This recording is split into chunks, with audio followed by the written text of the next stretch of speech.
Just a couple of quick words. I'm honored to introduce our next speaker, and I know he has to go, so I'm going to be brief, but I'm honored to present him with the Health Defender Award today. Chances are, if you live anywhere in the Mid-Atlantic, you know exactly who he is. He's a well-known businessman, family man, philanthropist, and we're proud to also now call him a congressman. The foundation has a very special connection with him. Tragically, one issue that his family shares with ours is loss. In 2016, the same year of John's passing, he lost his nephew Ian to an opioid overdose as well. Since then, he's fought to combat the opioid epidemic, to change the narrative for countless other Americans in Ian and John's situation. He released his 12 action steps for doing this last year, campaigned on the issue, and is now in the position to make a difference, so we're very grateful to have him on our side. His work and his passion for this issue are entirely aligned with the mission of the John P. Mayhew Foundation. I can't think of a better person to be presenting this award to right now. Please welcome Congressman David Trone.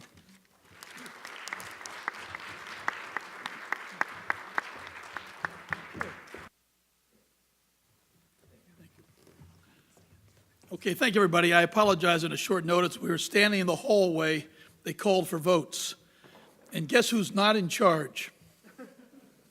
So the speaker, when she calls for votes, we have 15 minutes, and the count goes right down. It starts immediately. If you miss the vote, it's a bad day. So we don't want to do that. But thank you very much for having me, and thank you for this award.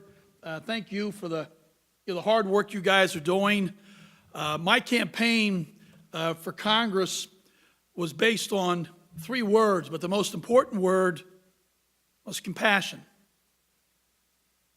And compassion is what I think is missing in American politics today. People not in it for the right reason. You know, it was mentioned I have a business background. I'm self-employed, been an entrepreneur all my life. I built a business that's in 23 states, does over $3.5 billion in sales, and I have 7,000 employees. It's called Total Wine and More. But at the end of the day, philanthropy is great, and we've done tens of millions in philanthropy throughout the country, but it's not going to move the needle to really help the people that need helped. And the only way it can move the needle is be in government. And by being in government, we can pull folks in a bipartisan nature together to focus on what I think right now is the #1 issue in America, and that's the opioid catastrophe. 72,000 people died last year. It's 200 every day. Every day we don't get this done, we lose another 200 people. It's mind-blowing, and it's unacceptable. And we're going to get it done. We've put together a freshman working group. There were 50 of the freshman class together working as a team, Republicans and Democrats, as a team, to put together ideas, take our 12-step plan, which we ran on the campaign. It's probably going to be a 30-some step plan, because we're trying to look at it from soup to nuts. A lot of different pieces of legislation. We're working with the Speaker, working with those in the Senate, and we believe we'll be successful with our contacts in the White House to push it through. But this has to happen. It's the most important imperative in the U.S., and a lot of it ties in with mental illness. I'm also involved in National Association of Mental Illness. I was honored by them a few years ago, and they're all connected. Mental illness, the opioid situation, of course, the criminal justice situation with recidivism rates as they are. So these 3 legs are all of the same stool. So when I look at the things that I'm focused on in Congress, it's opioids #1, but right behind that is criminal justice, and behind that is medical research for non-addictive painkillers and many other things, because government doesn't think long-term.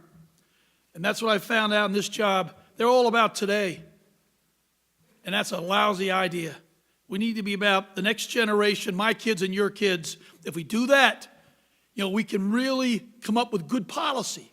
And only by changing policy in a big way can we help move the country forward. So I'm working on what I called my 3 C's in the campaign: compassion, civility. We need that, don't we?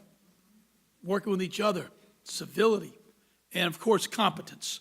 I bring that, I believe, and just a bias for action to get stuff done.